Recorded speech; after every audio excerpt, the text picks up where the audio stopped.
No taxation without representation. These were words uttered by 18th century colonists in the United States' first ever trade war. Now, today, we are experiencing another trade war, this time one between the United States and China. How does this affect you? Why should you care? Well, think about it this way.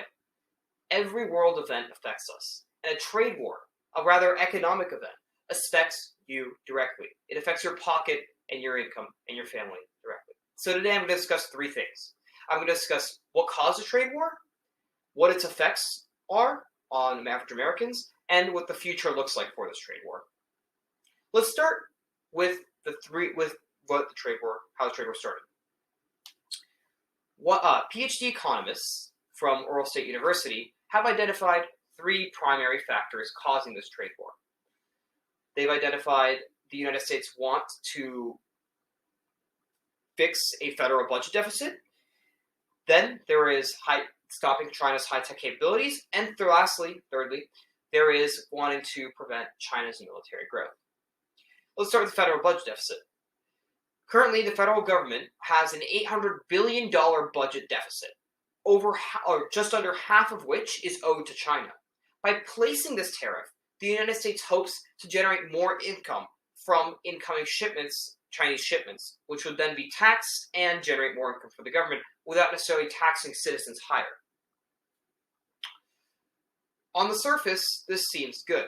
However, those economists at Oral State University have found that there are further causes, and despite the possible benefits, there are more negative effects. We also hope to limit China's high-tech capabilities.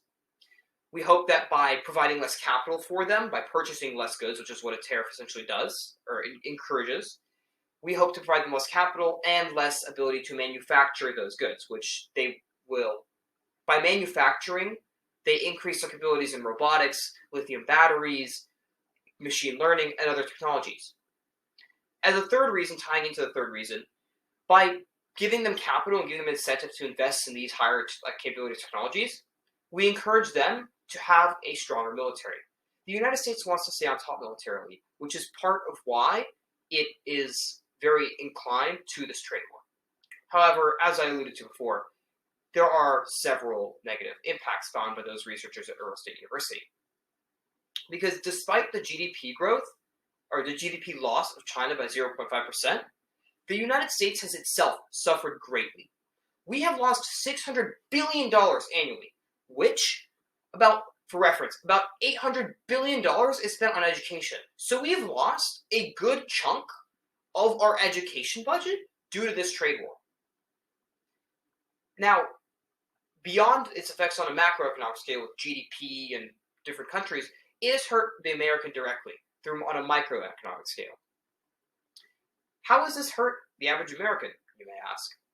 Well, according to the Peterson Institute of Economics, according to the Federal Bank of San Francisco, for every dollar spent on Chinese goods, 55 cents were generated in services. Those services, which may include financial, shipping, or dock workers, whoever they are, those financial services contributed to GDP and employment in the United States.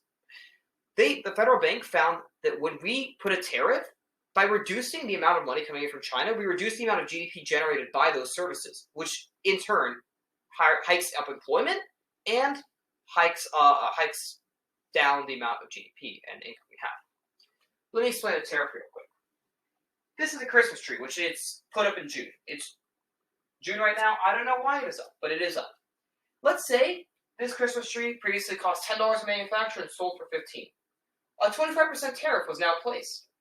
This Christmas tree now costs $12.50 to manufacture and might sell for $20. The cost for the company and me as a consumer has now increased because of that tariff. So, now that we understand that there are negative effects due to these tariffs, let's take a look or think about what the future may hold.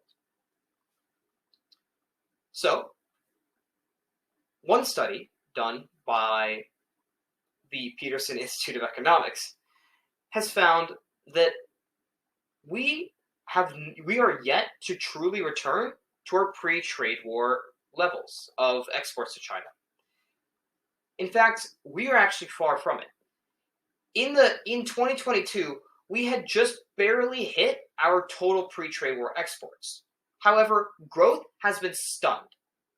Previously, growth was very rapid, but however now we are experiencing negative or very mild 0.5 increases in exports annually.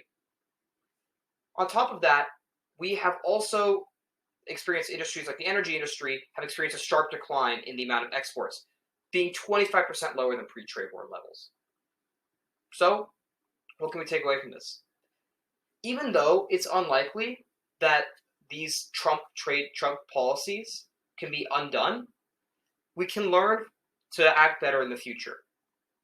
The next time a politician talks about a trade war, remember that war is war. And no matter whose side you're on, all parties hurt.